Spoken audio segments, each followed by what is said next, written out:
बसु ने कहा कि मैं पर्वत से बात करूंगा, क्योंकि हम दोनों के गुरु एक थे, हम दोनों एक ही क्लास में पढ़ते थे। हो सकता है कहीं उनकी समझ में कोई बात ना आई हो। और जब पर्वत और बसु ने वार्तालाप करना शुरू किया तो जो अज्ञानी होता है वह उत्तेजना ज्यादा उत्पन्न करता है, और जो ज्ञानी होता है वो बहुत कम शब्दों में बहुत गहरी बात कहने का प्रयास करता है। बसु ने बहुत शालीनता पूर्वक कहा, मित्र पर्वत, आप समझ नहीं रहे हैं। गुरु जी ने हमें दोनों अर्थ बताए थे। अज का अर्थ बकरा भी होता है और 3 साल पुराना धान भी होता है, मगर हमें यह देखना है कि उस समय क्रिया क्या हो रही है। हमें गुरुजी ने यह भी कहा था सेंधवा। सेंधवा का मतलब होता है नमक भी होता है और घोड़ा भी होता है। अगर कोई भोजन करते समय कोई कहे सेंधवा लाओ तो तुम क्या लाओगे? घोड़ा।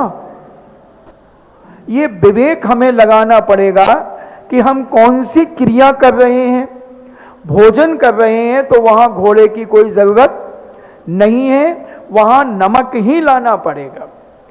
और अगर कोई यात्रा पर जा रहा है और वो कहता है सेंधवा लाओ, तो हम वहां पर नमक नहीं लाएंगे, हम वहां घोड़ा लाएंगे, क्योंकि यात्रा पर हम जा रहे हैं।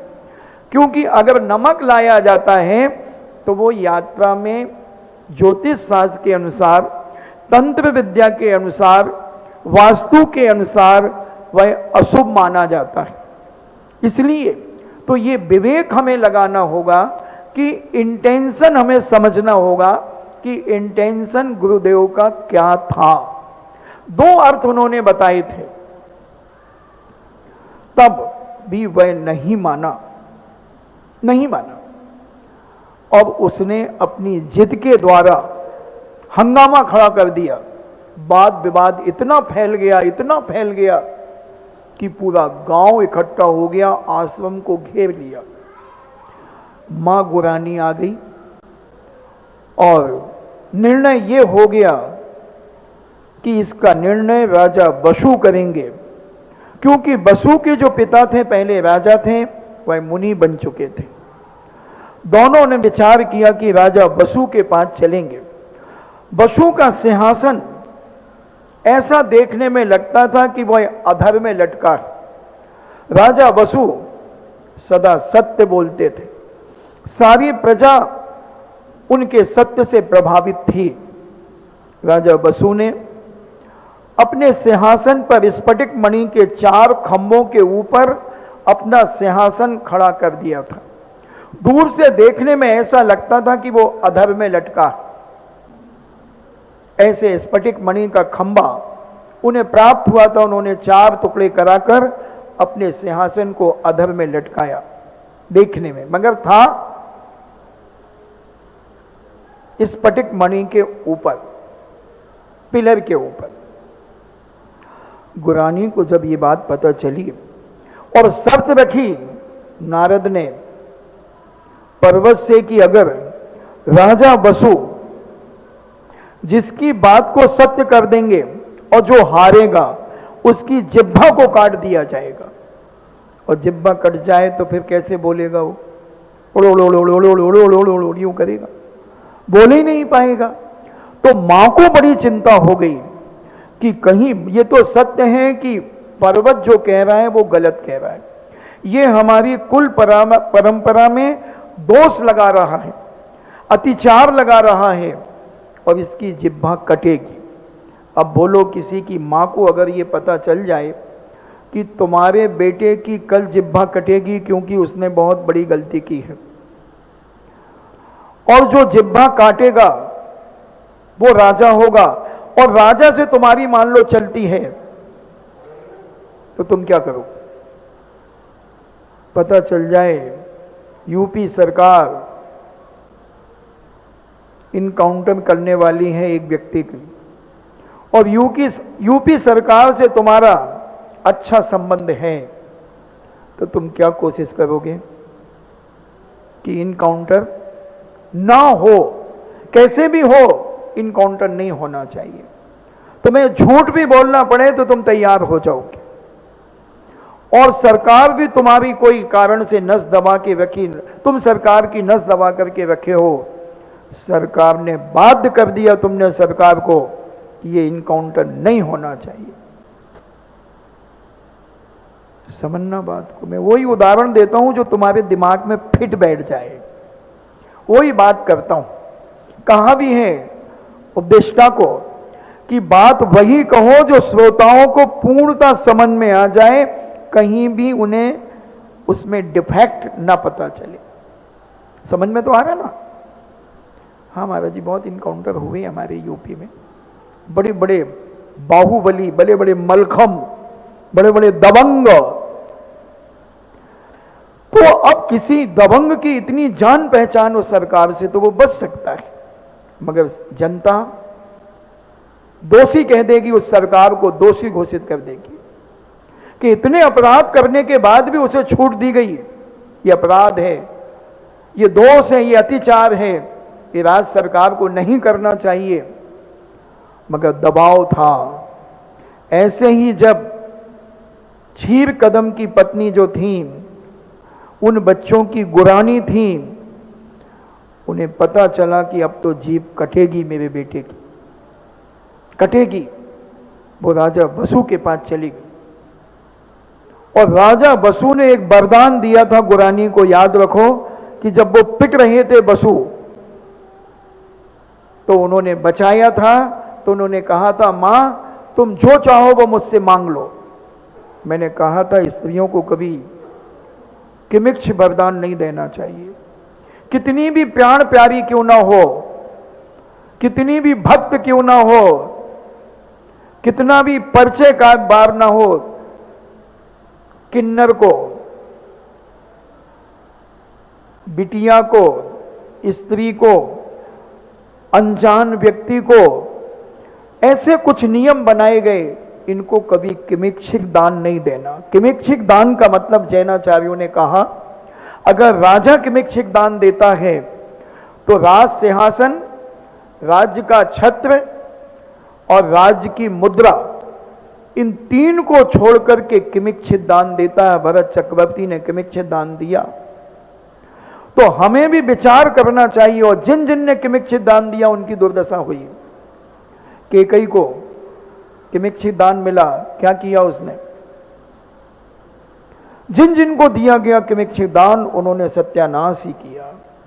महिलाओं को तो भूल करके भी किमिक्षित दान नहीं देना चाहिए। क्या कर जाएं, कुछ नहीं कहा जा सकता। बुरा मान जाओ तो मान जाओ, मेरे को कौन सा फर्क पड़ता है, कौन सा मूसर बदलाना है तुमसे। अपना तो सिद्धांत है सच कहना, खुश रहना, न राहु का लेना और न केतु का देना। सिद्धांत है, होना ही चाहिए। और राजा बसु ने, राजकुमार बसु ने बहुत बड़ी गलती की थी कि एक स्त्री को वरदान दे दिया था, जो मांगना हो मांग लेना। स्त्री का दिमाग ज्यादा तेज नहीं होता। और नीतिकारों ने यह भी कहा, स्त्रियों से कभी सलाह नहीं ले लेना, और अगर तुमने सलाह ले ली तो तात्कालिक तो तुम्हें बचा लेगी, मगर आगे गर्त में गिर जाओ, कुएं में गिर जाओ तो उसकी कोई जिम्मेदारी नहीं। अगर तुम्हें एक पॉइंट पे बचाएगी, एक पॉइंट पे तुम बच गए, दूसरे पॉइंट पे तुम्हें खतरा खड़ा हो गया, तुमने आके घर में कहा, देखो तुमने कहा था, तो मैंने कहा था तो वो गलत हुआ क्या? आप बच तो गई ना वहां से, अब वहां तो तुम जानो। ऐसे कौन कौन सी बातें मान लेते हो मेरी, बड़े आए वहां फंस गए और ये हो गए, बातें नहीं करा करो। ऐसे ही होता है ना, एक पॉइंट पे तो हम बचा देंगे, मगर आगे परेशानी आ गई तो हम क्या करें, हाथ खड़े कर देंगे। हम नहीं जानते। जाके पैर फटी ना बिमाई, वो क्या जाने पीर बराई। क्या पता तुम्हें, इसलिए कहा कि स्त्रियों से कभी सलाह मत ले लेना, इनको सहायता देना, सलाह मत लेना, सहायता दे देना। इनकी इच्छाओं की पूर्ति कर देना, मगर किमिच्छदान मत देना, नहीं तो पता नहीं ये अंतिम में क्या मांग ले। आज साल का अंतिम दिन है, आज ये दे दो, नहीं। और गुरानी चली गई वसु के पास जो राजा बन चुके थे, और कहा कि पर्वत ने झूठ बोला है, पर्वत असत्य बोल रहा है कि अज का अर्थ बकरा होता है यज्ञ के समय, हवन के समय, मगर ये तो पक्का है कि गुरु जी ने 3 साल पुराना धान बताया था। राजा वसु कहता है कि हां गुरानी मां, ये 3 साल पुराना धान का ही प्रयोग यज्ञ में होगा, हवन में होगा, बकरा नहीं होगा। गुरानी कहती ये तो मैं भी जानती हूं, तुम भी जानते हो, मगर वट परंतु किंतु लेकिन तुमने मुझे एक वरदान दिया था, आज उस वरदान को मैं लेने आई हूं। राजा वसु गुरानी को देखता है, गुरानी का सिर अभी तक ढका हुआ था। समझना, शीलवती नारी का सिर सदा ढका रहेगा, क्योंकि वो जानती है कि सिर उगाड़ना असभ्यता का प्रतीक होता है। 14 वर्ष तक जनक नंदिनी सीता मां मर्यादा पुरुषोत्तम राम के साथ 14 वर्ष तक भ्रमण किया, मगर 14 वर्ष तक उनका सिर कभी खुला नहीं। सुन रहे हो ना, सिर खोलने वाली महिलाओं, अभी भी उन्हें समझ में नहीं आ रहा, या तो पदमपुरा से आई होंगी या पदमपुरा जाने की तैयारी कर रही होंगी। देखो बुढ़ापे में क्या मोबाइल देखा जा रहा है। कुर्सी मिल गई, घर में कुर्सी होगी नहीं तो यहां समाज की मिल गई, तोड़ो। तो सिर की बात चल रही, सिर ढांकने की बात। जनक नंदिनी सीता 14 वर्ष तक उनका सिर नहीं खुला। अब तुम्हारे मन में प्रश्न उठ सकता, महाराज जी क्या तुम उनके साथ थे क्या, राम लक्ष्मण के साथ? तुम्हें कैसे मालूम कि उनका सिर नहीं खुला? जो नारू कारू जिसका दिमाग चलता होगा वो उसके मन में जरूर फितूरी आई होगी कि ऐसा क्यों। हां मैं बिल्कुल प्रमाण देता हूं, जनक नंदिनी सीता का सिर नहीं खुला। कैसे प्रमाण? ये है कि जब उनका अपहरण हुआ, वह दुष्ट आत्मा रावण की, वह पापी रावण जब जनक नंदिनी सीता का अपहरण करके ले जा रहा था, तब जनक नंदिनी सीता ने अपने एक एक आभूषणों को उतार उतार करके फेंका, झुमकियों को फेंका,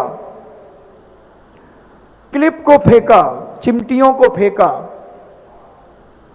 बाजूबंद फेंके, हथफूल फेंका, करधोनी फेंकी, बिछड़ी उतारे, पायल उतारी, सारे जो 14 श्रृंगार नारी के होते हैं वो सारे के सारे उतारे और फेंकती गई। क्यों फेंकती गई?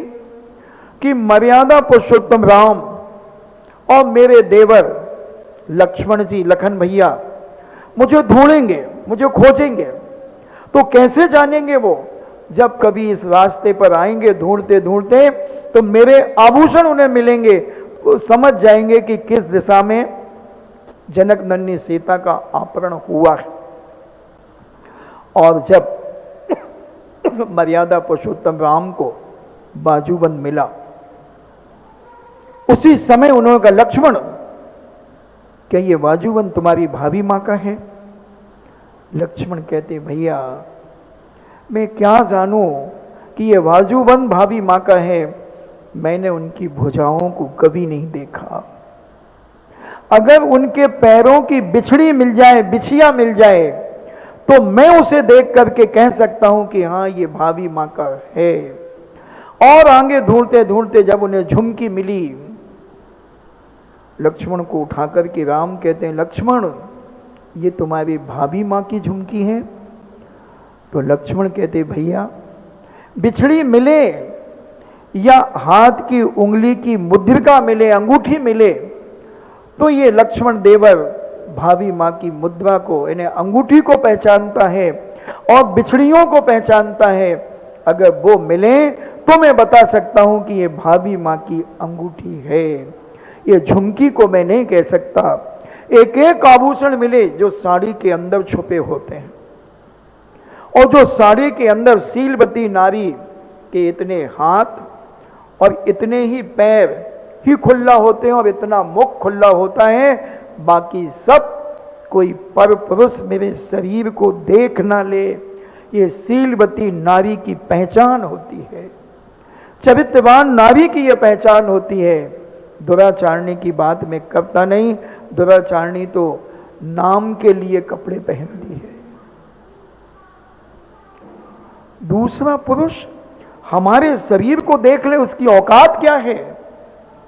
या तो हम मानसिक चरित्र से गिर चुके हैं, इसलिए दूसरा पुरुष हमारे शरीर को देख सकता है।